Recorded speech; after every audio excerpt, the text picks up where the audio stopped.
ধরে ধরে বিভিন্ন মানুষের বাড়িতে যাই, অথবা কমেন্টের পাশে ফলো লেখা থাকলে ফলো করে দিই, এবং বিভিন্ন লিস্ট ধরে একজন আর ফলোয়ার লিস্টের ভিতরে ঢুকেও ফলো করে থাকি। আসলে আমি মনে করি এভাবে ফলো করাটা ঠিক না, এটা বোকামি।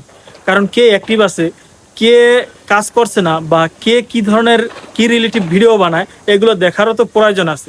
আপনি একটানা 10 জন 20 জন একটানা একদিনে 100 লোককে ফলো করে দিলেন, আবার কয়েকদিন পর আনফলো করে দিলেন, কি দরকার আছে? আমি মনে করি তো একটা লোককে ফলো করার আগে কয়েকটা বিষয় দেখার আছে, সে অ্যাক্টিভ কিনা, সে প্রতিদিন কি ধরনের পোস্ট করে, কয়টা পোস্ট করে, এবং তার ফলোয়ার কত, ফলোয়িং কত, তার ভিডিও থেকে আমি কি শিখতে পারছি বা আমার কতটুকু প্রয়োজন, এই সকল বিষয় দেখে আমি তাকে ফলো করব।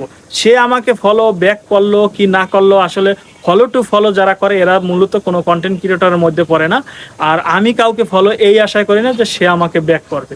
অনেকেই দেখি ফলো করেই ব্যাক চান। কেন? আপনার সাথে কি আমার কন্ট্যাক্ট হয়েছে যে আপনাকে ফলো করে দিব, ফলো করার সাথে সাথে ব্যাক করবে? এই ধরনের জীবনে কোনো পোস্ট আমি করি নেই যে ফলো টু ফলো আপনারা দেওয়ার সাথে সাথে ব্যাক করে দিব। অতএব এ ধরনের কমেন্ট আমার সাথে করবেন না। আর আপনারা ফলো করার আগে দেখে শুনে একটু যাচাই বাছাই করে ফলো করবেন।